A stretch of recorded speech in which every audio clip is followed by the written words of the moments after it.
ভালো হইতে সময় লাগে না রে বাবা, তওবা করো। কয়দিন আর বাহাদুরি করবা? এই জীবনে কত যুবকের লাশ কবরে রাখলাম, কত জানাজা ভরাইলাম, কয়দিন আর বাঁচবারে যুবক ভাই।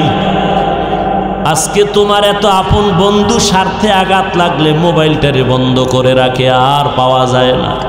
কার পিছনে সময় দিয়া আল্লাহরে ভুইলা যাও, আমার নবীরে ভুইলা গেছো। ও পর্দার আড়ালের আম্মা জানেরা, আপনারা নবীদের মায়ের মতো মা, সাহাবায়ে কেরামের মায়ের মতো মা, এত সম্মান আল্লাহ আপনাদের দান করেছেন। আম্মা জান আয়েশা রাদিয়াল্লাহু আনহার মতো নারী, ফাতেমা রাদিয়াল্লাহু আনহার মতো নারী, খাদিজা রাদিয়াল্লাহু আনহার মতো নারী। এরে আম্মা জান, এই দুনিয়াতে যত ভালো ভালো সন্তান আছে আসছে, সব হলো মায়ের অবদানের কারণে। যদি বলেন এসপি সাহেবের ব্যবহার বড় ভালো, ওসি সাহেবের ব্যবহার ভালো, প্রফেসরের ব্যবহার ভালো, খোদার কসম এই ভালোটা তার ব্যক্তিগত বাহাদুরি না, সব হলো মায়ের অবদান। আমি একটা ঘটনা 2 মিনিটে বলে মোনাজাত দিব। 2 ভাই, এর মধ্যে ছোট ভাই বিয়া করে ফেলছে, বড় ভাই করে নাই। ও যুবকেরা খেয়াল করো, মা বোনেরাও খেয়াল করবেন।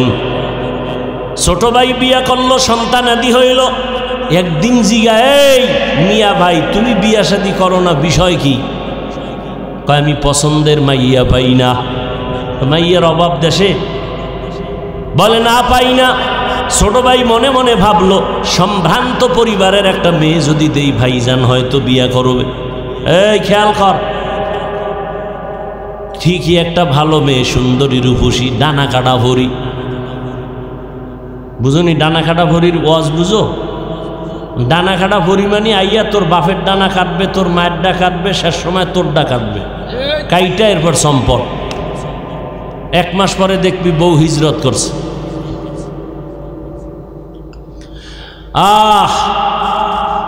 বড় ভাই শুই না, না এই টাকার সুন্দরী আমি চাই না। তো তুমি চাও কি? একটু খুইলে খাও আমার। কয় আমি এমন একটা মাইয়া চাই, আমার অর্ধাঙ্গিনী, যে আমার হাতটা ধইরা আমাকে জান্নাতে ঢুকায়া দিবে। আমি এমন একটা যুবতী মেয়ে চাই, আমার বউ বানাবো, যে আমার একটা সন্তান আদর্শ বানাইয়া দিবে, এমন সন্তান উম্মতের রাহবার হবে।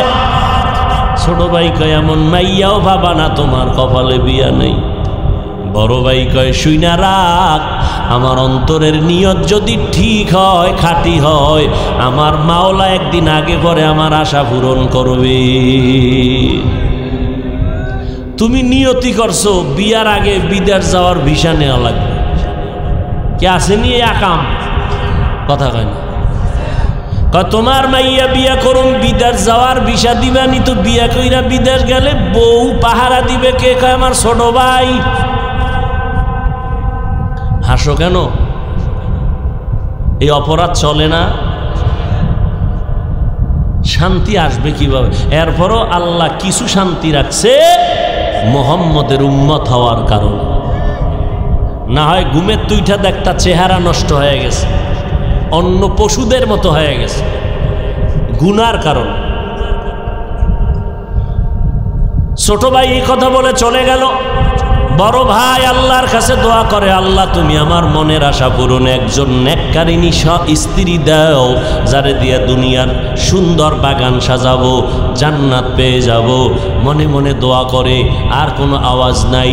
হঠাৎ করে খবর পাইল পাশের এলাকায়, ওই এলাকার মসজিদের ভিতরে মাঝে মাঝে একজন বড় আল্লাহওয়ালা আসেন, মানুষের জন্য দোয়া করেন, একটু পানি ভরা দেয়, ঝাড়ফুঁক দেন, তাহাজ্জুদ পড়ে, মানুষের আমলের বয়ান করে। বড় ভাই দৌড়াইয়া চলে গেল। যাওয়ার পরে 7 সকালে হুজুরের কাছে গিয়া দোয়া নিল, হুজুর দোয়া করবেন।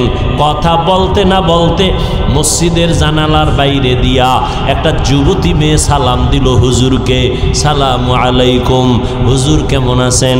ও আম্মা তুমি কে? আমার বাড়ি এই পাশে। কি করো? বলে আমি ঘরে থাকি। তোমার বিবাহ হয়েছে? বলে হয় নাই। তোমার বাবা কি কি করে? হুজুর আব্বার জন্য আসছি, আমার আব্বা বড় অসুস্থ, একটু অন্তর ভরে দোয়া করবেন। তোমার বিবাহ হয়েছে? বলে না। কেন, তোমার বয়স কি হয় নাই? বলে হ্যাঁ হয়েছে। ওই বড় ভাইটা কিন্তু হুজুরের পাশে বসা। মেয়েটা বলতেছে হুজুর দোয়া করবেন। আমি বিয়ার জন্য দোয়া করি, মনের মতো পুরুষ পাই না। কেমন মনের মতো পুরুষ চাও? মেয়েটা জানালার ফাঁকা দিয়া পর্দার আড়াল থেকে বলতেছে হুজুর এমন একটা স্বামী আমি চাই, আমার হাতটা ধরে আমার জান্নাতের মধ্যে ঢুকায় দিবে। এমন একজন স্বামী আমি চাই যে আমার একটা সন্তান উপহার দিবে, উম্মতের ইমামতি করবে, জাহান্নাম থেকে ফিরাবে। এইবার যুবক ডাক দিয়া কয় বড় ভাই হুজুর আমার মনের চাহিদা মতো মেয়েটারে আমার মনে হয় লাগতেছে, আপনি যদি মধ্যখানে থাইকা একটু প্রস্তাবের মাধ্যমে ব্যবস্থা করেন। বলে গরিব ফ্যামিলি, বলে গরিব টরিব লাগবে না, রিজিকের মালিক আমার আল্লাহ। ঠিকই হুজুর মধ্যস্থা হইয়া বিবাহের ব্যবস্থা করে দিলেন। এরে পর্দার আড়ালের আম্মা জানেরা, আল্লাহ আপনাকে বানাইছেন, আপনার সাথে কারে জীবনের সঙ্গী বানাবেন তাও বানায় নাই। আপনি তাড়াহুড়া করেন কেন? তাড়াহুড়া করলে তো কপাল খারাপ হয়ে যাবে। এরে বোন, আপনার মতো কত বোন কলেজে পড়ে, 5 ওয়াক্ত নামাজ পড়ে, মোবাইলে সময় নষ্ট করে না? নাই? ও বোনের আপনি কেন পারেন না? বিয়া হয়ে গেল, যুবক যুবতী দুইজন সংসার জিন্দেগি শুরু করলো। যত ব্যস্ত থাক না কেন নামাজের টাইমে যায় নামাজে হাজির। দুজন নামাজ পড়ে, যা পায় খায়, কোনো চিন্তা নাই, পেরেশানি নাই। মোনাজাতে দুজনে কান্না করে আর দোয়া করে আল্লাহ এমন একটা সন্তান দাও যেই সন্তানের দ্বারা আমরাও জান্নাতের ফয়সালা হবে, উম্মতেরও জান্নাতের ফয়সালা হবে।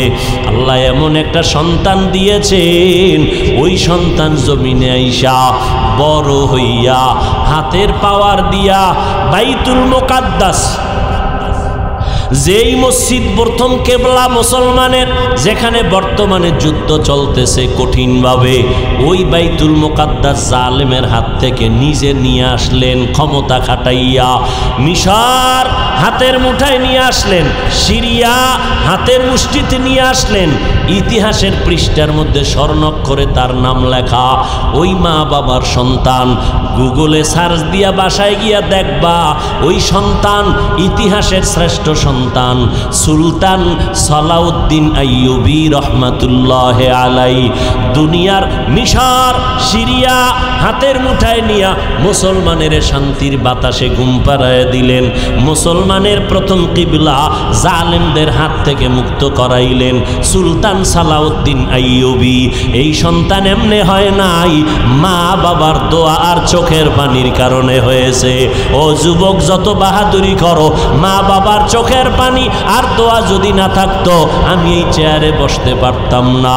ও টাকাওয়ালা ভাই, মা বাবার দোয়া ছাড়া টাকা পান নাই, বাড়ি পান নাই, সম্মানের চেয়ারে বসতে পারেন নাই। এখনো সময় আছে, মা বাবার দোয়া নিয়া ও যুবকেরা সামনে আগাও, মনে মনে আল্লাহর কাছে দোয়া করো। ও আল্লাহ, কত বছর হয়ে গেল সালাউদ্দিন আইয়ুবীর নাম ইতিহাসের পাতায়, সেও তো আমাদের মতো একটা সন্তান ছিল, তার আদর্শ দিয়া গোটা দুনিয়াটারে বিজয় করলো, আমি কেন পারবো না? ও আল্লাহ, তুমি আমারে কবুল করে নাও। আজকে থেকে আর নামাজ ছাড়বো না, আর বেপরদায় চলবো না, আর দাড়ি কাটবো না, মা বাবার সাথে বেয়াদবি করবো না, উলামায়ে কেরামের পরামর্শ নিয়ে নবীর তরিকা মতো চলবো, নবীর সুন্নাত অনুযায়ী চলবো, আর কোনোদিন গুনাহের কাছেও যাব না, আর কারো হক নষ্ট করব না, আর দেশের বিরুদ্ধে জাতির বিরুদ্ধে ষড়যন্ত্র করব না। ও আল্লাহর বান্দারা, তওবা করার যদি নিয়ত হয়, মা বাবার দোয়া নিয়ে সামনে আগাইও, উলামায়ে কেরামের পরামর্শ নিয়ে এখন থেকে তওবা করো, আল্লাহকে মনে মনে ডাকো আর বলো, আল্লাহ আমার মতো গুনাহগার এই প্যান্ডেলে কেউ নাই, গুনার করার কারণে আমার হাত দুইটা নাপাক, চোখ দুইটা নাপাক, জিহ্বাটা নাপাক। আব্বা আম্মা ভাই বোনেরা কেউ জানেন আমি কত বড় গুনাহগার। ও আল্লাহ আপনি জানেন, এরপর আপনি রাগ করিয়া পানি বন্ধ করেন নাই, সম্মানের চেয়ার থেকে ফালাইয়া দেন নাই। আজকে থেকে খাঁটি তওবা করলাম, মরিয়া গেলে যাব আর নামাজ ছাড়ব না, আর বেপরদায় চলব না, নবীর তরিকা মেনে ওলামায়ে কেরামের পরামর্শ নিয়া মা বাবার দোয়া নিয়া চলব। তওবা করার মতো যদি অন্তর তৈরি হয় আল্লাহ তওবা কবুল করে নিবেন। তবে সবার কপালে তওবা নসিব হবে না। আমার নবী 13টা বছর আবু জাহালকে দাওয়াত দিলেন, একবারও আবু জাহাল কালেমা পড়ে নাই। এই জমিন আবু জাহালের মতো পাথরওয়ালা অন্তর নিয়ে কিছু মানুষ বসে থাকবে, হাজারো বয়ানে দিলটা নরম হবে না, তওবাও করবে না। বয়ানের পরে বাইরে গিয়া সমালোচনা করিয়া নিজের গুনার পাল্লা ভারী করবে। আর একদল উম্মত থাকবে ওমরের মতো গুনার মেজাজ নিয়ে যখন ঢুকবে, হঠাৎ করিয়া মরণের কথা স্মরণ হবে, কবরের আযাবের কথা মনে পড়লে এমন তওবা করবে আল্লাহর কাছে তওবা করে নামাজি হয়ে যাবে। ও আল্লাহর বান্দারা, যাদের অন্তর তৈরি হয়ে আছে নেক আমল আর ছাড়বা না, নামাজ ছাড়বা না, নবীর তরিকার বাইরে চলবা না। অন্তরে যদি তওবার নিয়ত খাঁটি হয়, দুর্বলতা যদি না থাকে, খাঁটি তওবার নিয়তে দুটো হাত আমার আল্লাহকে দেখায় দাও। আয় আল্লাহ হাতগুলো কবুল করে নেন, তওবা কবুল করে নেন, তওবার উপরে মজবুত হইয়া চলার মতো তৌফিক দান করেন, আমিন। আলহামদুলিল্লাহি রাব্বিল আলামিন, ওয়াসসালাতু ওয়াসসালামু আলা সাইয়্যিদিল আমবিয়া ওয়াল মুরসালিন ওয়া আলা আলিহি ওয়া আসহাবিহি আজমাইন। ইয়া আরহামার রাহিমিন, ইয়া আরহামার রাহিমিন, ইয়া আরহামার রাহিমিন। রব্বিরহামহুমা কামা রব্বায়ানি সগীরা।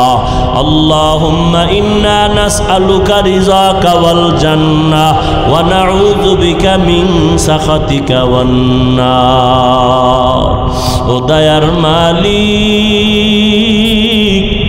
2 দিন ব্যাপী মাহফিলের শেষ মোনাজাতে হাত তুলেছি। আয় আল্লাহ, কুদরতের নজর দিয়ে দেখেন কত উলামায়ে কেরাম, মুরব্বী, হাজী সাবরা হাজী। আয় আল্লাহ, কত ব্যবসায়ী, কত চাকরিজীবী, কত যুবক, কত ছাত্র ভাই, পর্দার আড়ালের কত মা বোনেরা আপনার দরজায় হাত তুলেছে। ও আল্লাহ, টাকা চায় না, বাড়ি চায় না, গুনাহ থেকে ক্ষমা চাই, জাহান্নাম থেকে নাজাত চাই রে আল্লাহ। একজন আর হাতও খালি ফিরাইয়া দিয়েন না। আয় আল্লাহ, মেহেরবানি করে আমাদের জীবনের সব গুনাহগুলো মাফ করে দেন আল্লাহ। আয় আল্লাহ, হেদায়েতের মালিক আপনি। আয় আল্লাহ, সবার সিনায় হেদায়েতের নূর দান করেন আল্লাহ।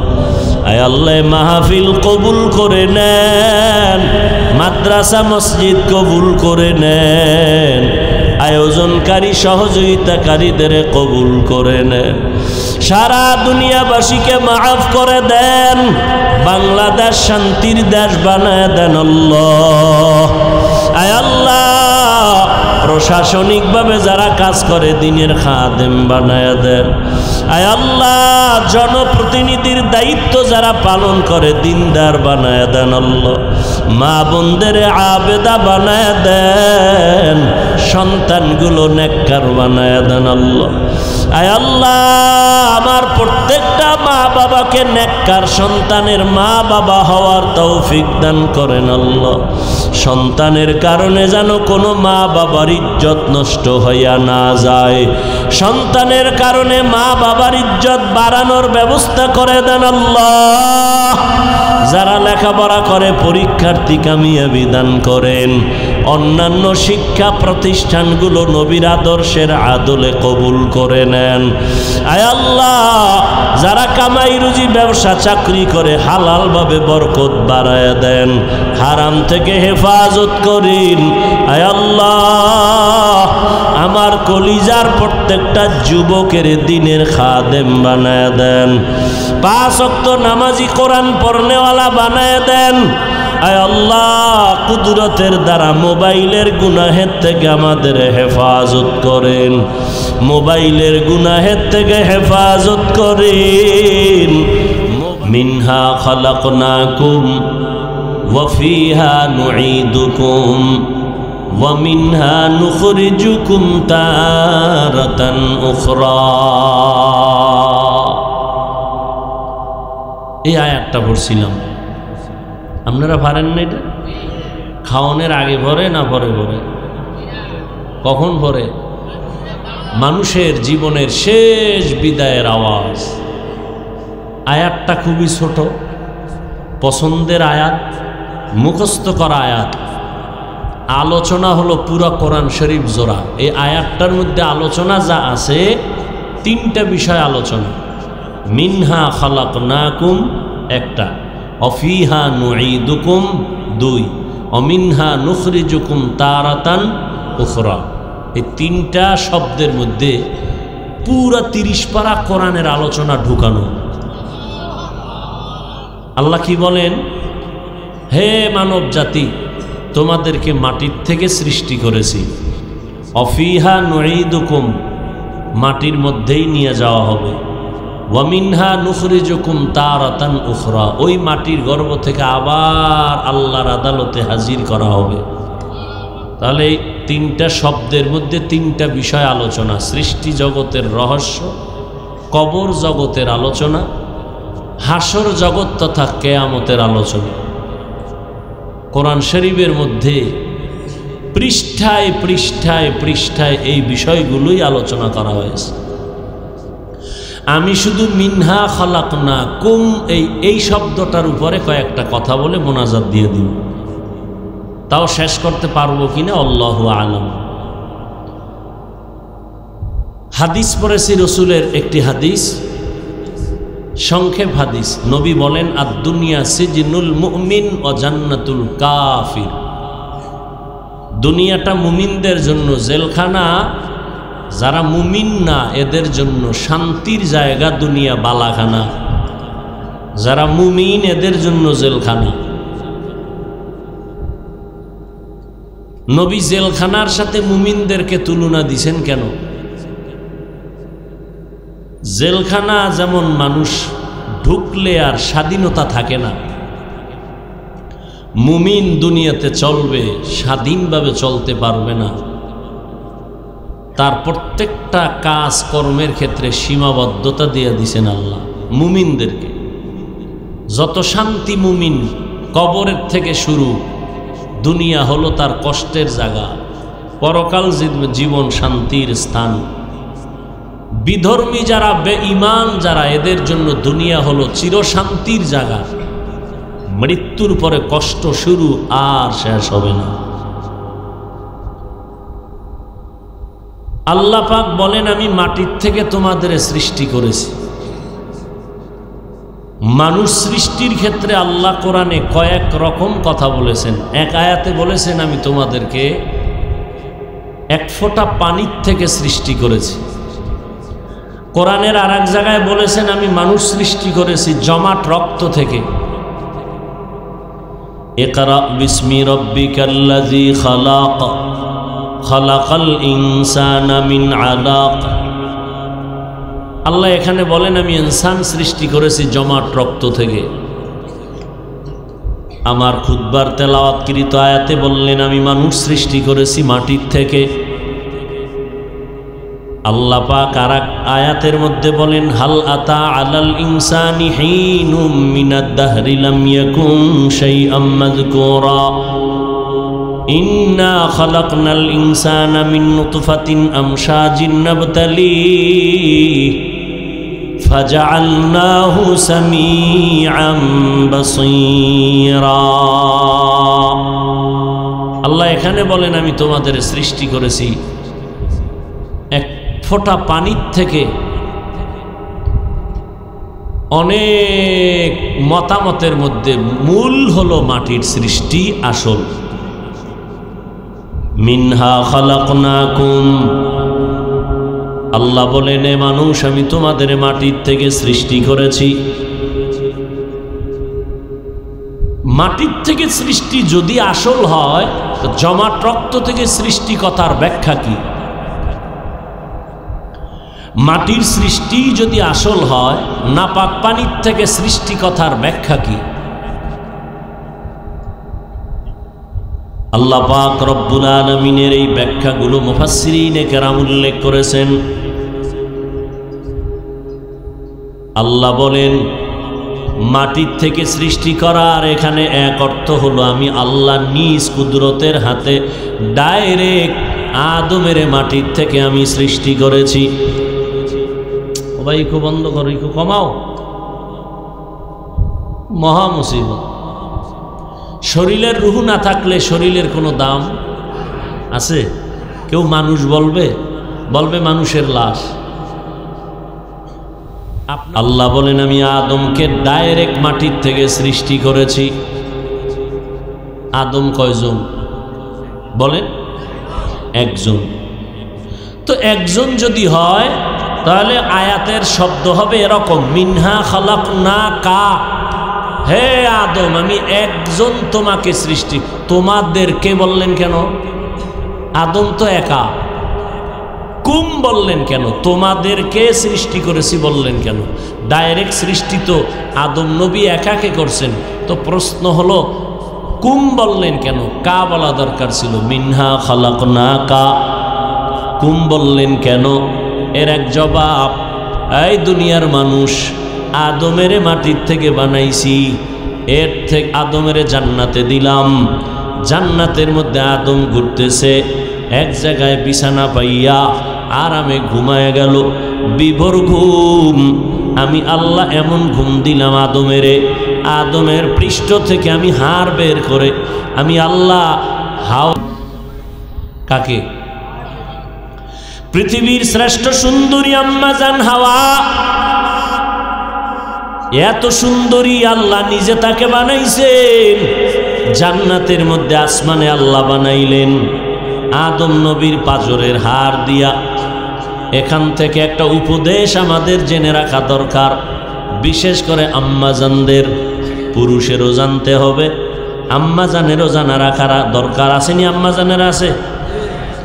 আম্মাজানদের জানতে হবে, এই আম্মাজান, এই জমিনে আল্লাহ যখন নারী সৃষ্টি করেছেন কোনো বাবার থেকে কোনো নারী আল্লাহ বানান নাই, স্বামীর থেকে নারী বানাইছেন।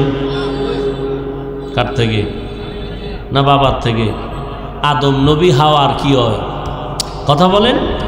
স্বামী। তার নারীদের জন্য মরণ পর্যন্ত মনে রাখতে হবে আমি সৃষ্টি হয়েছি প্রথম আম্মা জান যিনি, যার পেট থেকে বাকি সন্তান, সেই মা সৃষ্টি হয়েছে কার থেকে? স্বামীর থেকে না বাবার থেকে? স্বামীর থেকে। আল্লাহ আদমের থেকে আম্মা জান হাওয়াকে সৃষ্টি করলেন, পৃথিবীর শ্রেষ্ঠ সুন্দরী, রূপসী, জান্নাতি পোশাক দিয়া একটু দূরে বসায় রাখলেন। আদম নবী ঘুম থেকে উঠলেন, ঘুম থেকে উঠিয়া হঠাৎ করে নজর পড়ে গেল পৃথিবীর শ্রেষ্ঠ সুন্দরীর দিকে। ফেরেশতারা আওয়াজ দিলেন, বেশিক্ষণ তাকানো যাবে না, অন্তর যদি আগাইতে চায় নিয়ম অনুযায়ী আগানো লাগবে, ঘুরাইয়া ঘুরাইয়া আগাইতে হবে, ডাইরেক্ট আগানো যাবে না। অনেকে বলে না আমরা হুজুরেরা ঘুরাইয়া খায়, আমরা ডাইরেক্ট খাই। কথা কন। হুজুরেরা ঘুরাইয়া খায় কেন? ডাইরেক্ট খাওয়া হারাম, ঘুরাইয়া খাওয়া হালাল। ডাইরেক্ট আপনি একটা মেয়ের সাথে হাত বাড়াবেন হারাম, বেগানারে ডাইরেক্ট সালাম দিবেন জায়েজ নাই, সালাম দেওয়া নিষেধ। হুজুর ওই মেয়েটাকে পছন্দ করার পরে আর একজন হুজুর মাঝখানে ঢুকাইল, দুইজন সাক্ষী বানাইল, ইজাব কবুল হলো, খুতবা পড়লো, ঘুরাইয়া হালাল বানায়া হুজুর গ্রহণ করলো। ডাইরেক্ট গ্রহণ করা হারাম। ফেরেশতারা বললেন ওদিকে তাকানো যাবে না, যদি যেতেই চায় মনটা, আল্লাহর আইন হলো ঘুরাইয়া যাওয়া লাগবে। বলে কেমনে? কয় বিয়া করতে হবে। বিবাহের সিস্টেম কি? বলে 1 নাম্বার মহর আদায় করা লাগবে, 2 নাম্বার বিয়ার খুতবা পড়া লাগবে, 3 নাম্বার মাঝখানে সাক্ষী লাগবে। এইবার আদম কয় কেমনে কেমনে তো কিছুই বুঝি না। এইবার কয় আপনার বিয়া পড়াইবেন আমার আল্লাহ, সাক্ষী হবে আরশে আজিম, নূরের তৈরি আরশে আজিম, যেই ফেরেশতারা কাঁধে নিয়ে দাঁড়ানো তারা হবে সাক্ষী। আর মহর হবে আপনার পক্ষ থেকে, টাকা পয়সা নাই। একজন নবী আসবেন জমিনের মধ্যে, সৃষ্টির শ্রেষ্ঠ নবী রাহমাতুল লিল আলামিন, তার উপরে 21 বার দরুদ শরীফ পড়বেন, এটাই হবে আপনার বিবাহের মহর। हर के बाशुद आमिले सल्लो मुदगम आतिशे तो जुक्षवद बरवाए हारा। आदमेरे अल्लाह डायरेक्ट माटिर थेके बानाइছেন। आदम आलाइहिस सालामेर পাজরের হাড়, বাঁকা হাড় থেকে নিয়া আমার আল্লাহ আদম নবীর ঘুমের মধ্যে পিঠের থেকে হাড় নিয়ে আম্মা জান হাওয়াকে বানাইলেন। এখান থেকে নারীদের জেনে রাখতে হবে, আমরা বাবার থেকে আসি নাই, আমাদের প্রথম জন্ম হয়েছে, সৃষ্টি হয়েছে স্বামীর থেকে। নবী জিগায় হাওয়ারে তুমি কে? মান আনতা, মান আন, তুমি কে? আমি একটা নারী। তোমারে বানাইছে কে? আমার রব। কেন বানাইছে? তোমার শান্তির জন্য, তোমার শান্তির জন্য বানাইছে। এবার পুরুষের জানা থাকতে হবে, এ পুরুষ, দুনিয়াতে যত নারী আল্লাহ বানাইছেন আদম নবীর পাজরের হাড়, বাঁকা হাড় দিয়া বানাইছে। সোজা করার চেষ্টা বেশি করবা না, কপালে আগুন লেগে যাবে। তার মানে মহিলা যদি কয় আমি এখন সিনেমায় যাবো, বাধা দেওয়া যাবে না? হ্যাঁ, পাবলিক না, বুঝাই একটা, বুঝে আর একটা। আল্লাহ হেদায়াত দান করে। ভাইরা আমার, আল্লাহ তাআলা আম্মা জানকে বানাইয়া বিয়া টিয়া হয়া শান্তির জন্য থাকতে দিলেন। ইয়া আদম উসকুন আন্তা ওয়া জাওজুকা, হে আদম তুমি আর তোমার স্ত্রী জান্নাতের মধ্যে বিচরণ করো, ঘুরতে থাকো, ফুর্তি করো, আনন্দ করো। ওয়াকুলা মিনহা রাগাদান হাইসু শিতুমা, মনে যখন যা চায় খাও, জান্নাতি নিয়ামত। এখানে কোনো নিষিদ্ধ খাওন নাই, অপবিত্র খাওন নাই, কোনো বিষ নাই। এরপরও কিন্তু আল্লাহ একটা সতর্কবাণী দিয়ে দিলেন, ওয়ালা তাকরাবা হাযিহিশ শাজারাতা ফাতাকুনা মিনাজ জালিমিন। নিষিদ্ধ গাছের ইশারা করে বললেন, ওই গাছের ফল খাওয়া পরের কথা, কাছেও যাবা না। ফল খাওয়া পরের কথা, কিনারায়ও যাব। কেন? জান্নাত এমন একটা শান্তির জায়গা যেখানে বিষ থাকবে মিয়া। জান্নাত এমন শান্তি যেখানে অশান্তি বলতে কিচ্ছু নেই। বাথরুম নাই, বাথরুম নাই, পায়খানা প্রস্রাবের ব্যাগই হবে না, বাথরুম দিয়ে কি করবে? আর দুনিয়া বাথরুম ছাড়া চলবে? একজনের 10 তলা বিল্ডিং করছে, সব আকিক পাথর দিয়া সুন্দর লিখে দিছে, এবার ভাড়া দেওয়া হবে ভিআইপি মেহমানদের জন্য। পুরা এক এক ফ্ল্যাট সুন্দর সুন্দর করে সাজাইলো, কোটি কোটি টাকা ব্যয় করিয়া। এবার ভাড়াটিয়া ঘুরে টুরে দেখে পুরা বিল্ডিং কমপ্লিট, পৃথিবীতে এক বেহেশতের বাগান।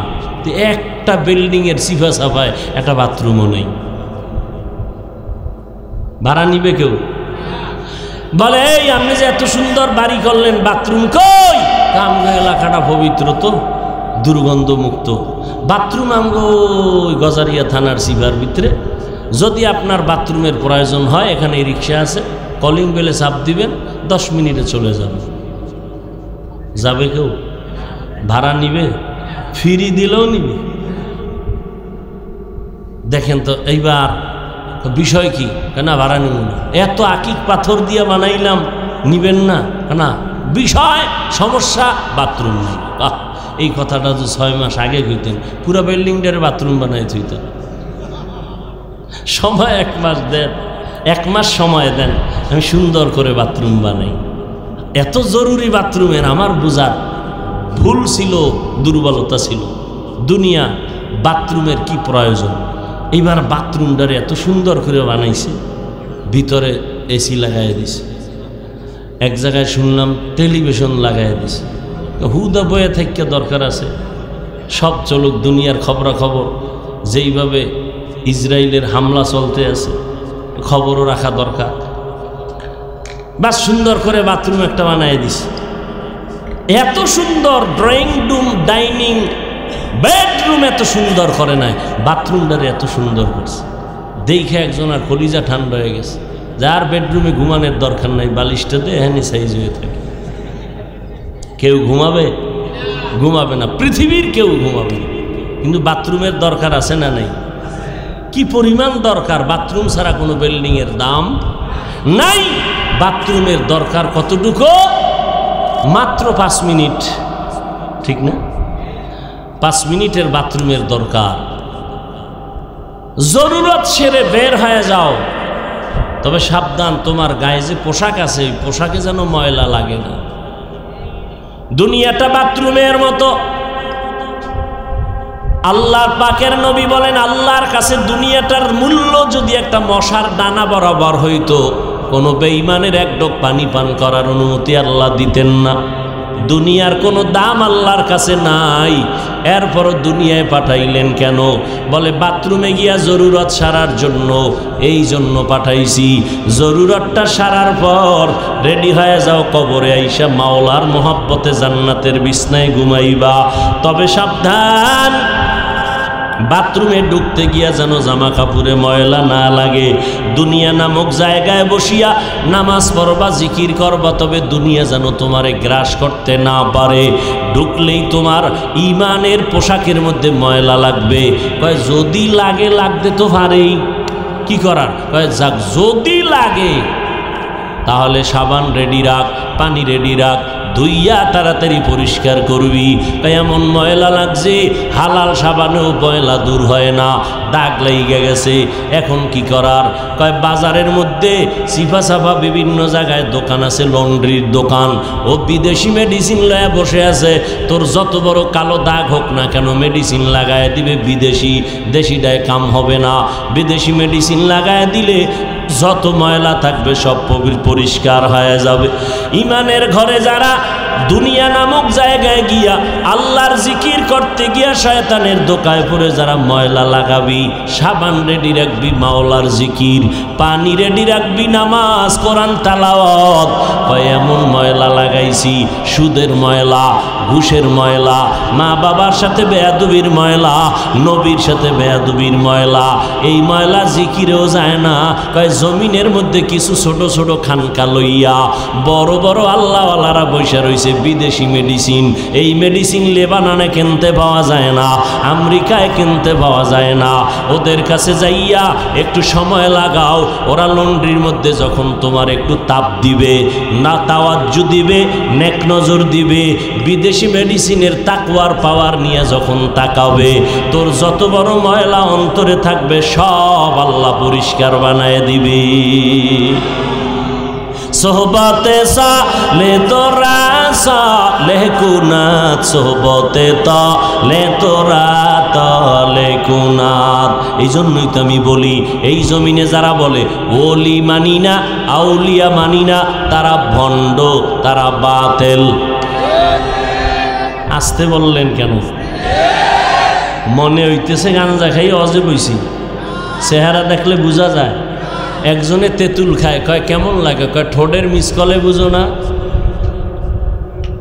এই যুবকেরা, মনে হয় চেহারা দেখলে বিড়ি টাইনে বইছি, মনে হয় আমাকে মাথা খারাপ। মাথা খারাপ তোর হতে পারে, বিড়ি টানলে তুই টানো, ইয়াবা খাইলে তুই খাও, নেশা খাইলে তুই খাও, মদের বোতল নিয়ে দৌড়াইলে তুমি দৌড়াও। তোমার মাথা খারাপ হতে পারে, কোরআনওয়ালার মাথা খারাপ হতে পারে না। অতএব সঠিকভাবে বলছি, চ্যালেঞ্জ দিয়ে বলছি, আল্লাহর জাতের কসম করে বলছি, এই জমিনে যারা বলে ওলি লাগে না, আউলিয়া লাগে না, ওরা বুখারী শরীফ মানে না, কোরআন শরীফ মানে না, স্পষ্ট ওরা ভণ্ড।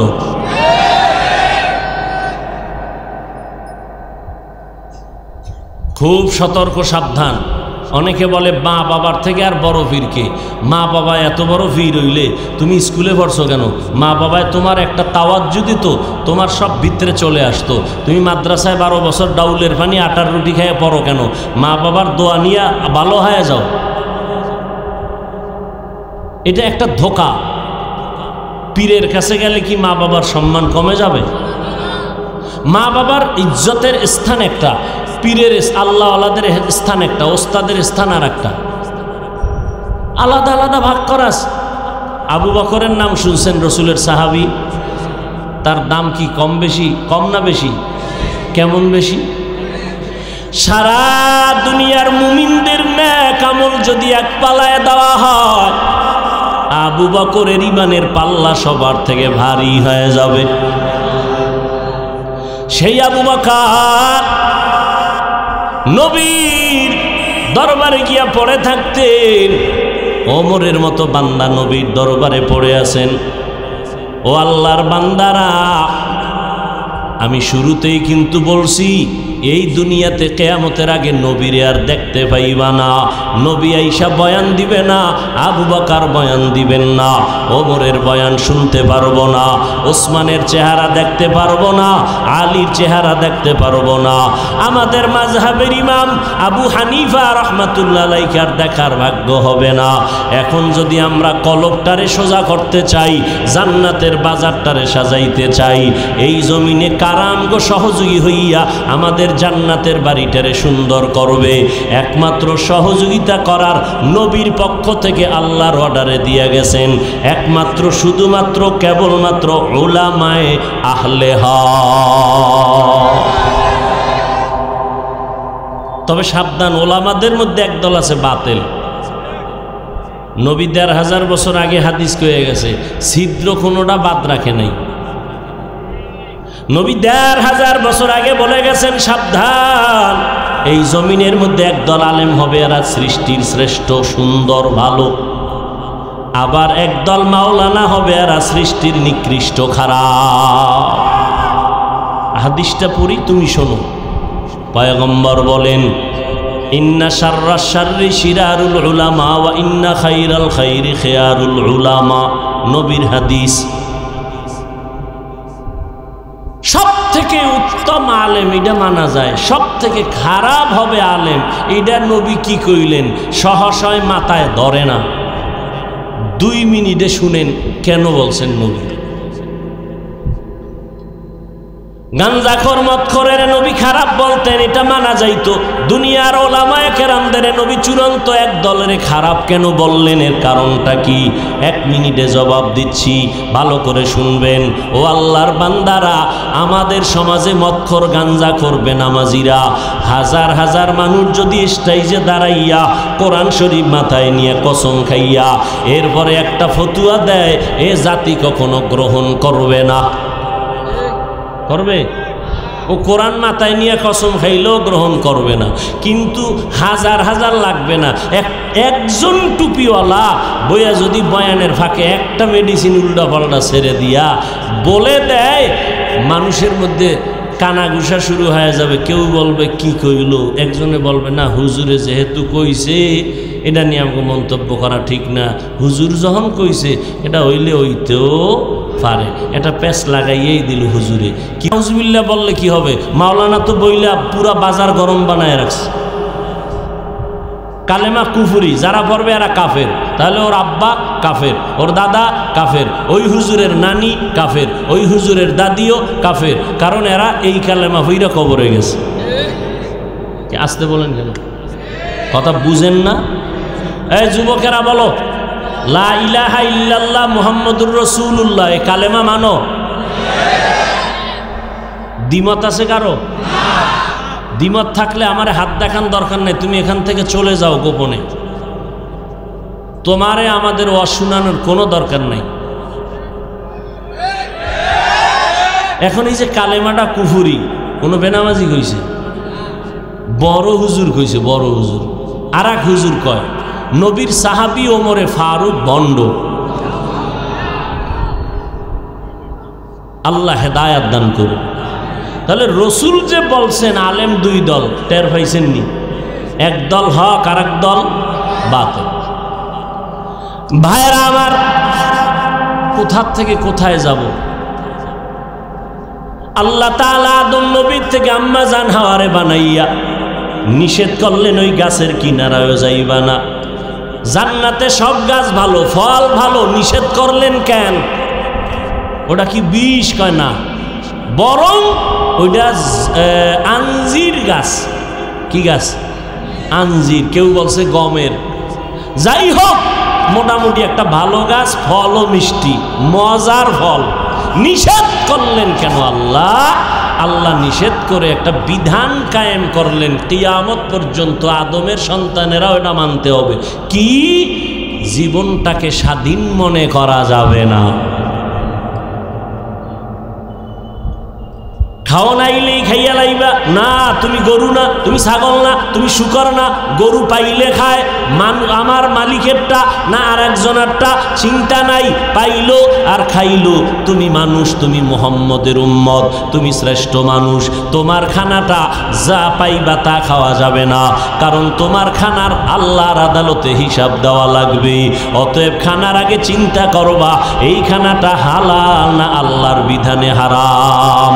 চিন্তা করে খাইতে হবে, কারণ গরুর হিসাব নাই, ছাগলের হিসাব নাই, মানুষ হিসাবে আমার হিসাবের কাঠগড়ায় দাঁড়ানো লাগবে। অতএব আমার খানার বেলায় সীমাবদ্ধতা আছে।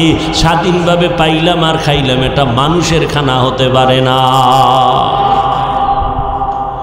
আমি প্রশ্ন উঠাইছিলাম, আল্লাহ বললেন মাটির থেকে তোমাদের বানাইছি, অথচ বানাইছেন আদম একা, তোমাদের বললেন কেন? সেই জবাবটা দিতে গিয়ে ঢুকলাম আদমের সৃষ্টির ভিতরে। ওই যে বললাম মিনহা খালাকনাকুম, এই শুধু এতটুকু শব্দের আলোচনা হলো সৃষ্টি জগৎ নিয়ে। তো সৃষ্টি জগৎ নিয়ে আলোচনা করলে 50 বছর আলোচনা করলেও তো শেষ হবে না। শব্দ তো এতটুকু ঢুকায় দিছে ভিতরে সব। আম্মা জান হাওয়া আলাইহিস সালাম দুজনে থাকতে থাকলেন জান্নাতে। নিষিদ্ধ, ওই গাছের কাছে যাবে না। ফল খাইতে নিষেধ করছেন কেন? এখান থেকে উপদেশ একটা পাইলাম, মানুষ খানার বেলায় কিনা দেখছেন ভুলে গেছে 1 মিনিট স্বাধীন। 2 নাম্বার উপদেশ, কাছেও যাবা না, কাছেও যাবা না। এখান থেকে আমাদের শিক্ষণীয় কি? কোরআনের আর এক আয়াতে আছে লা তাকরাবুজ জিনা। জিনা বুঝেন তো? কথা বলেন না কেন? জিনা করা হালাল না হারাম? আল্লাহ বললেন লা তাকরাবুজ জিনা, জিনার কাছেও যাবা না। করবা পরের কথা, কাছেও। এখান থেকে একটা উপদেশ হলো গুনাহ করবা তো করবাই না, গুনার কাছেও যাবা না, কারণ কাছে গেলেই করার আগ্রহ বেড়ে যাবে। এজন্য কাছে যাওয়া নিষেধ। যেখানে গুনাহ হয় ওখানে যাবা না। দূরে থাকলে আর চিন্তা আসবে না, শয়তান ধোঁকা দেওয়ার সুযোগ পাবে না। জান্নাতের দরজার দূরে বৈশা আম্মা জানকে আর আব্বা জানকে শয়তান ধোঁকায় ফালায় দিল। জান্নাত শান্তির ঘর, এখানে যদি চিরস্থায়ী থাকতে চাও ওই গাছের ফলের কাছে যাও, তাড়াতাড়ি খাও, স্থায়ী থাকতে পারবা। দোনোজনারে ধোঁকা দিছে, দোনোজন গেলেন, ফল ছিঁড়লেন। আল্লাহর দেওয়া জান্নাতি পোশাক গায়ে ছিল, জাগাত পইরে গেছে। জান্নাতের মধ্যে কোনো জৈবিক চাহিদা নাই, যে কারণে আম্মাজান হাওয়া আর আদম ছিলেন যে কেউ কারো লজ্জা দেখেন নাই। যখন জান্নাতি পোশাক পরে গেল, নজর পড়ে গেল একের লজ্জার উপর আরেকজনের, দোনোজনে লজ্জিত হইয়া গাছ ছিল, গাছের পাতা ছিঁড়া লজ্জা ঢাকলেন। এখানে আরো কিছু পয়েন্ট আছে, এগুলো অজে বলার দরকার নেই। জান্নাতি পোশাক পরলেন, পাতা দিয়ে শরীর ঢাকলেন, লজ্জা ঢাকলেন। শেষ পর্যন্ত আল্লাহ বললেন, না আর মেয়াদ নাই, দুনিয়ায় যাও। আম্মাজানকে পাঠাইলেন আরবে, আব্বাজানকে পাঠাইলেন ভারতে, চরণদ্বীপ। জান্নাতি পাতা টাতা নিয়া, প্রায় অনেকগুলো জান্নাতি নিয়ামত নিয়ে দুইজনে আসছেন। দুনিয়াতে আসার পরে দীর্ঘ বছর দুইজন দুই দিকে, অনেক বছর পরে আরাফার ময়দানে দুইজনের সাথে মোলাকাত হল। এবার সংসার শুরু। দুইজনার সংমিশ্রণে মহব্বতে আল্লাহ দুইজন করে সন্তান দেওয়া শুরু করলেন প্রতি বছর। এক ছেলে এক মেয়ে একসাথে, যমজ। 40 জোড়া সন্তান হইছে। কয় জোড়া? তাহলে মাইয়া কয়টা, ফোলা কয়টা? 80 বলে। মাইয়া 80 জন, 40 জোড়া নাকি? 40 জন ছেলে, 40 জন। আইন কি? আগের বছরের ভাই পরের বছরের বোনকে বিয়া করবে, আগের বছরের বোনকে পরের বছরের ভাই বিয়া করবে আপন। ওই আইন এখনো চলবে নি? এখন কার আইন চলে? আদমের না মুহাম্মদের? মুহাম্মদ সাল্লাল্লাহু। মা বাবা যেই পদার্থের হয়, সন্তান ওই পদার্থের হয়। এই একটা উসুল মনে রাখবেন, মূলনীতি মনে রাখবেন। মা বাপ যেই পদার্থের হয়, সন্তানও কি ওই পদার্থের হয়। কথা বলেন না কেন? বানরের থেকে কি আসবে? ইন্দুর। কথা বলেন না কেন? ইঁদুরের থেকে কি আসবে? ইঁদুর। মানুষের থেকে, মানুষের থেকে বানর আসবে না, বানর থেকে মানুষ আসবে না। কথা বলেন না কেন? নাকি আপনাদের দেশে আসে? আসে না। আদম যেহেতু মাটির, আব্বা আম্মার সংমিশ্রণে যেই সন্তান আসছে তারাও কি? আল্লাহ এই দিকে ইঙ্গিত করে বলেন, মিনহা খালাকনাকুম। আদম তুমি একা না, তোমার সন্তানও মাটির সৃষ্টি। কথা বুঝাইতে পারছি? ভাল লাগে না আপনাদের কাছে? মনে হয় আমার অনেক কষ্ট হইতেছে শুধু মাইকের আওয়াজের কারণে। কারণ ভালো মাইকে বয়ান করতে করতে এখন অনেক কষ্ট, কত চিল্লানো যায়। পৃথিবীতে কথার কষ্টের থেকে আর কোনো কষ্টের কাজ নেই। আপনারা তো টের পান না, বয়ে বয়ে ক্যালকুলেটর লই হিসাব করে হুজুর পাইল কত ডেলি। হ্যাঁ, গাড়ি লইয়া দৌড় দৌড়, আজকে এখানে কালকে ওখানে, মাগরিবের পরে বয়ান করলাম 2500, এরপর আইলাম 3000-এ। ঠিক নেই? এভাবে প্রতিদিন 12 মাস একজনে টান দিয়া শীত হয়ে গেছে। 12 মাস ডেলি শীত হয়ে গেছে। আমারে নিয়ে চিন্তা করে একজন আর ঘুম নেই। আল্লাহ হেদায়াত দান করে। হায় হায় হায় ভাইরা আমার, আল্লাহ পাক রব্বুল আলামিন এই যে মাটির থেকে বানাইছেন, ডাইরেক্ট আদম আলাইহিস সালামকে বানালেন। এরপরে যে নাপাক পানির থেকে আল্লাহ বানাইছেন, নাপাক পানিটা মায়ের বাচ্চা দানির মধ্যে নেওয়ার পরে আল্লাহ ওই পানিটাকে ফেরেশতার মাধ্যমে রক্তের খণ্ড বানাইছেন। এই জন্য সূরা আলাকের মধ্যে বলেন, ইকরা বিসমি রাব্বিকাল্লাযী খালাক, খালাকাল ইনসানা মিন আলাক। কথা বুঝতে কষ্ট হইতেছে? আখেরাতের কাজ একটু কষ্ট হিসাবে তেমন না, দুনিয়ার কামে যেই কষ্ট, এ হিসাবে 1000 ভাগের 1 ভাগও আখেরাতের কাজে কষ্ট নেই। কিন্তু আমরা করি না বিদায় কষ্ট মনে করি। 5 ওয়াক্ত নামাজ পড়বেন, গরমের সময় মসজিদ ঠান্ডা, এসি, আবার গরম শীতের সময় মসজিদে ঢুকলে গরম। 5 বার ওযু বানায় নামাজ পড়বেন, শরীর ফ্রেশ। কথা ঠিক না? খানা খাইবেন, নবীর তরিকা সুন্দর, দোনো হাতের কবজা ধুইয়া এরপরে প্লেটে হাত দাও, কিন্তু যেই প্লেটে ভাত নিবা ওই প্লেটে হাত ধুইবা না। রসুলের সুন্নত দোনো হাতের কি কবজা ধুইবা। এ আমাকে হুজুরগো কথা কেউ শুনে না। যখন পুলিশ লাডিলে কইছে যে এই কবজা দৌ, কেন কয় করো না, এবার শুরু হয়ে গেছে। এখনো অনেক অফিসে গেলে ওই কি জানি তরল পানি, হুজুর একটু লাগান, হাতে লাগান, মাখেন।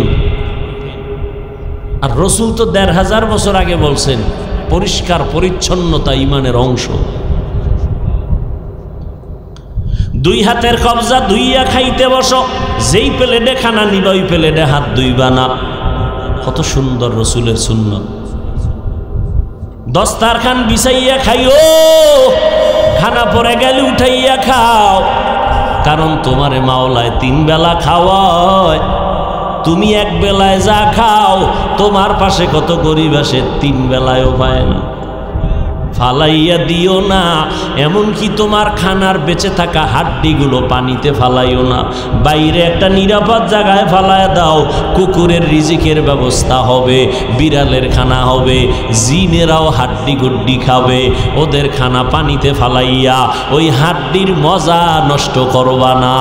আমার নবী কেমন নবী, বিড়ালের হকেরও নষ্ট করতে নিষেধ করছে। কেমন নবী! বিড়ালের হক নষ্ট করিও না, কুকুরের হক নষ্ট করিও না। আর মানুষ হইয়া মানুষের জবাই করি, মানুষের খানা কাইরা খাই। ও আল্লাহর বান্দারা, আল্লাহ তাআলা এমন সুন্দর করে আমাদেরকে তৈরি করে দিলেন। ও বান্দা, আল্লাহ পাক রব্বুল আলামিন ওই নাপাক পানিটারে মায়ের গর্ভে 40 দিন ফেরেশতারে লাগায়া জমাট রক্ত বানাইলেন। রক্ত থেকে আল্লাহ বানাইছেন। কথা বলার কারণ হলো মানুষের দেহের মধ্যে চালিকা শক্তির একটা কেন্দ্রবিন্দু হলো রক্ত। রক্ত জমাট হয়ে গেলে মানুষ আর বাঁচতে পারে না। এই রক্ত থেকে আবার গোশত, গোশতের উপরে হাড্ডি, হাড্ডির উপরে গোশত, এইভাবে দিয়ে আল্লাহ বানায়। আর ওই যে নাপাক পানি, ওখানে আমার আল্লাহ মুফাসসিরিনে কেরাম বলেন এক চিমটি মাটি আইনা লাগায় দেয়। বলে কোন জায়গার মাটি? মদিনার। কয় না না, এই বান্দার মরণ যেখানে হবে ওই কবর থেকে একটু মাটি আনো। কয় কবর কোথায়? ফেরেশতারা জিজ্ঞাসা। আল্লাহ কয় অমুক জায়গায়। কিন্তু প্রশ্ন করবে বাঙালি, ও হাফিজ ভাই, যেই মানুষগুলো কাওরান বাজার এবং পুরান ঢাকায় আগুনে ভুইরা মারা গেল, এগত কোনো কবর হইল না, এদের নাপাক পানির মধ্যে মাটি আনলো কোন জায়গার থেকে? সমুদ্রের মধ্যে লঞ্চ ডুইবা কত মানুষ মরিয়া গেল, অস্তিত্ব পর্যন্ত নাই। এই মানুষগুলো বানানোর ক্ষেত্রে মাটি কোথার থেকে নিছে? এদের তো কবরই নাই।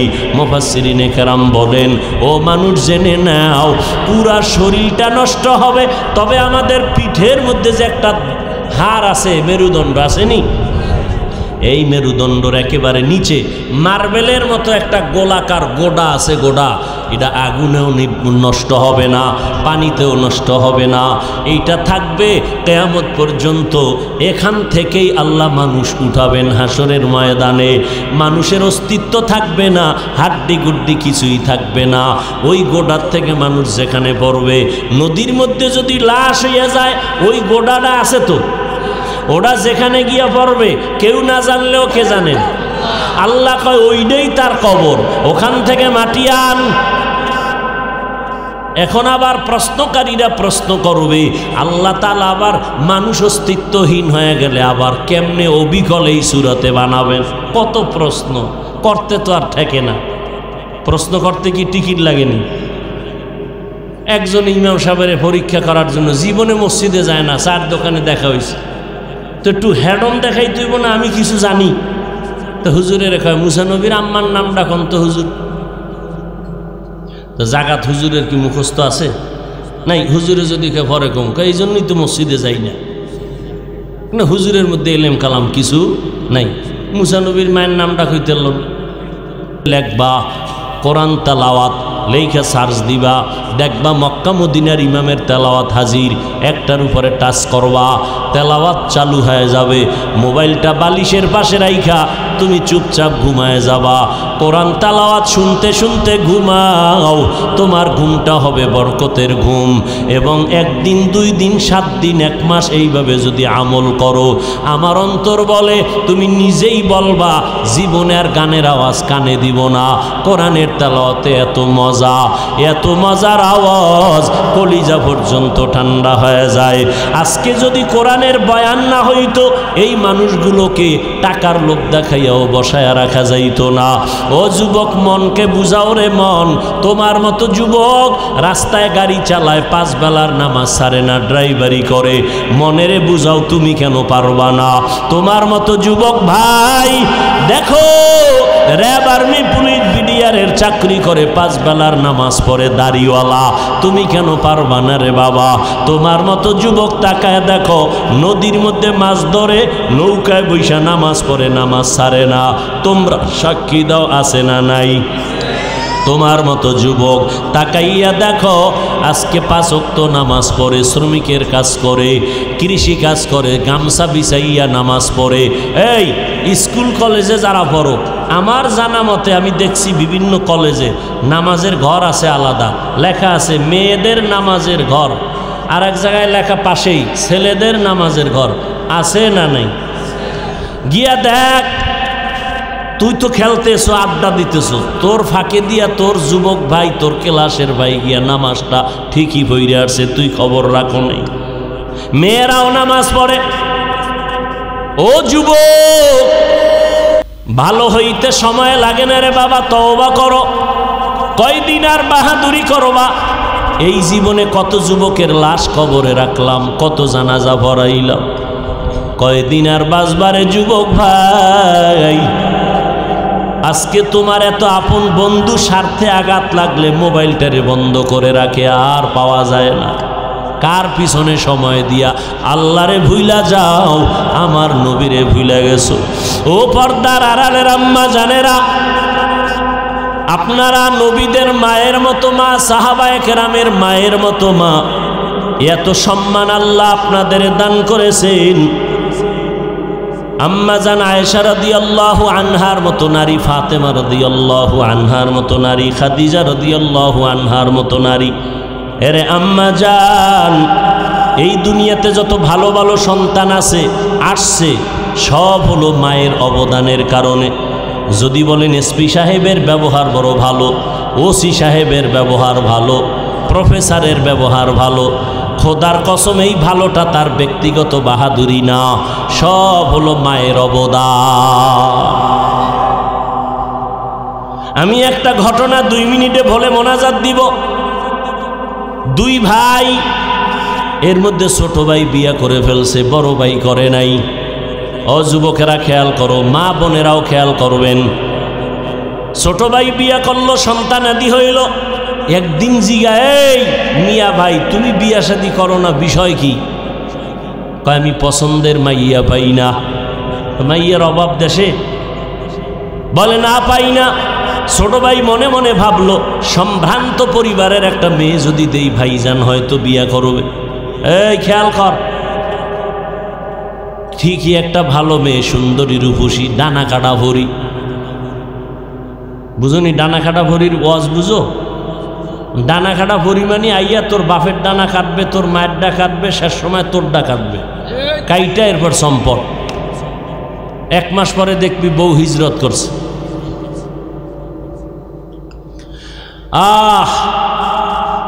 বড় ভাই শুই না, না এই টাকার সুন্দরী আমি চাই না। তো তুমি চাও কি? একটু খুইলে খাও আমার।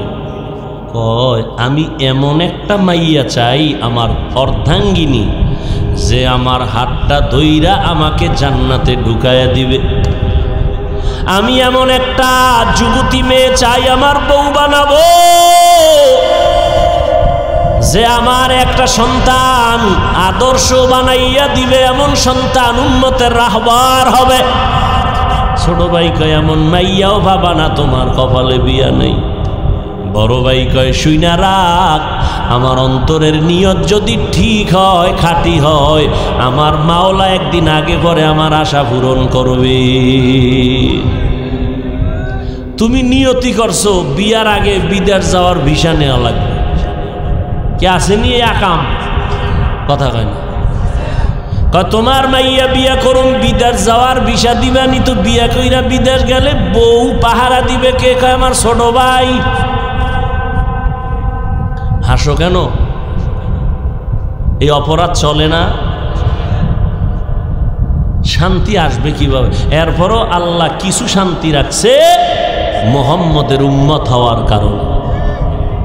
না হয় ঘুমের তুইটা দেখতা চেহারা নষ্ট হয়ে গেছে, অন্য পশুদের মতো হয়ে গেছে গুনার কারণ। ছোট ভাই এই কথা বলে চলে গেল। বড় ভাই আল্লাহর কাছে দোয়া করে, আল্লাহ তুমি আমার মনের আশা পূরণ একজন নেককারিনী স্ত্রী দাও, যারে দিয়া দুনিয়ার সুন্দর বাগান সাজাবো, জান্নাত পেয়ে যাব। মনে মনে দোয়া করে, আর কোনো আওয়াজ নাই। হঠাৎ করে খবর পাইল পাশের এলাকায়, ওই এলাকার মসজিদের ভিতরে মাঝে মাঝে একজন বড় আল্লাহওয়ালা আসেন, মানুষের জন্য দোয়া করেন, একটু পানি ভরা দেয়, ঝাড়ফুঁক দেন, তাহাজ্জুদ পড়ে, মানুষের আমলের বয়ান করে। বড় ভাই দৌড়াইয়া চলে গেল। যাওয়ার পরে সাত সকালে হুজুরের কাছে গিয়া দোয়া নিল, হুজুর দোয়া করবেন। কথা বলতে না বলতে মসজিদের জানালার বাইরে দিয়া একটা যুবতী মেয়ে সালাম দিল হুজুরকে, সালামু আলাইকুম, হুজুর কেমন আছেন? ও আম্মা তুমি কে? আমার বাড়ি এই পাশে। কি করো? বলে আমি ঘরে থাকি। তোমার বিবাহ হয়েছে? বলে হয় নাই। তোমার বাবা কি করে? হুজুর আব্বার জন্য আসছি, আমার আব্বা বড় অসুস্থ, একটু অন্তর ভরে দোয়া করবেন। তোমার বিবাহ হয়েছে? বলে না। কেন? তোমার বয়স কি হয় নাই? বলে হ্যাঁ হয়েছে। ওই বড় ভাইটা কিন্তু হুজুরের পাশে বসা। মেয়েটা বলতেছে হুজুর দোয়া করবেন। আমি বিয়ার জন্য দোয়া করি, মনের মতো পুরুষ পাই না। কেমন মনের মতো পুরুষ চাও? মেয়েটা জানালার ফাঁকা দিয়া পর্দার আড়াল থেকে বলতেছে হুজুর এমন একটা স্বামী আমি চাই, আমার হাতটা ধরে আমার জান্নাতের মধ্যে ঢুকায় দিবে।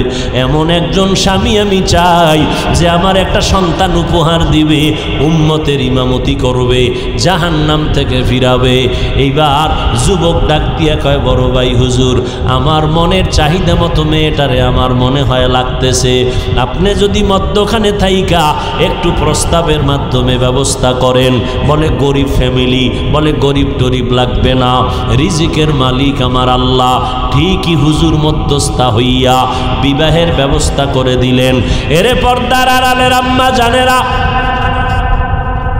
আল্লাহ আপনাকে বানাইছেন, আপনার সাথে কারে জীবনের সঙ্গী বানাবেন তাও বানায় নাই। আপনি তাড়াহুড়া করেন কেন? তাড়াহুড়া করলে তো কপাল খারাপ হয়ে যাবে।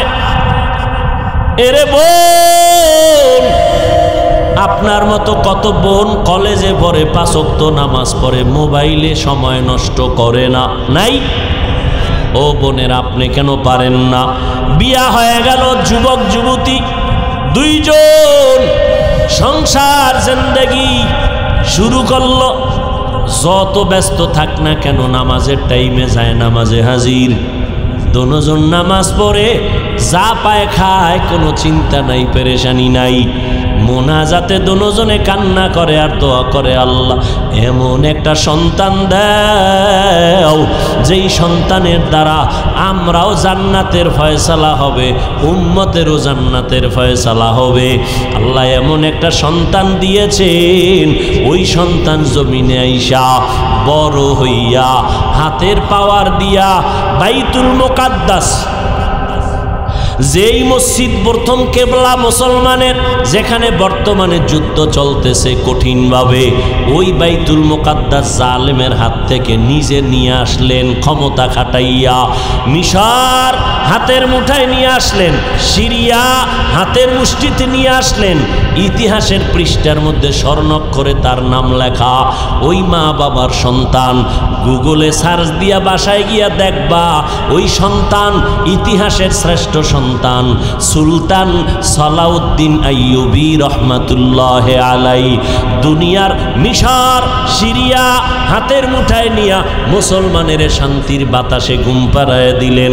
মুসলমানের প্রথম কিবলা জালেমদের হাত থেকে মুক্ত করাইলেন সুলতান সালাউদ্দিন আইয়ুবী। এই সন্তান এমনি হয় নাই, মা বাবার দোয়া আর চোখের পানির কারণে হয়েছে। ও যুবক, যত বাহাদুরি করো, মা বাবার চোখের পানি আর দোয়া যদি না থাকতো আমি এই চেয়ারে বসতে পারতাম না। ও টাকাওয়ালা ভাই, মা বাবার দোয়া ছাড়া টাকা পান নাই, বাড়ি পান নাই, সম্মানের চেয়ারে বসতে পারেন নাই। এখনো সময় আছে, মা বাবার দোয়া নিয়া ও যুবকেরা সামনে আগাও, মনে মনে আল্লাহর কাছে দোয়া করো। ও আল্লাহ, কত বছর হয়ে গেল সালাউদ্দিন আইয়ুবীর নাম ইতিহাসের পাতায়, সেও তো আমাদের মতো একটা সন্তান ছিল, তার আদর্শ দিয়া গোটা দুনিয়াটারে বিজয় করলো, আমি কেন পারবো না? ও আল্লাহ, তুমি আমারে কবুল করে নাও।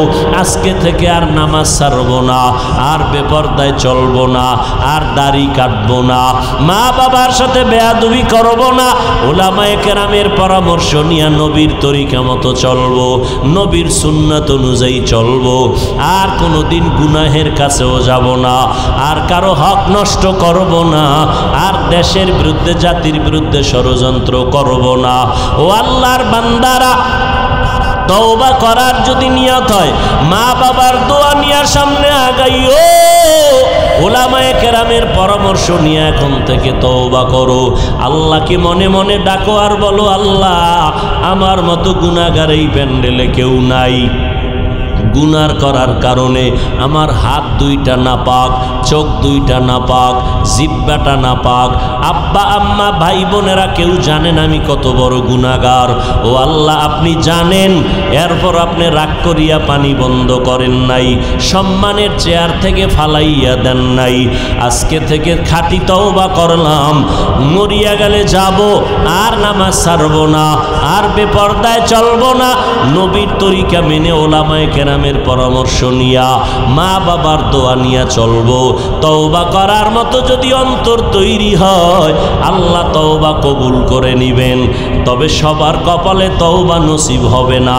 আমার নবী 13টা বছর আবু জাহালকে দাওয়াত দিলেন, একবারও আবু জাহাল কালেমা পড়ে নাই।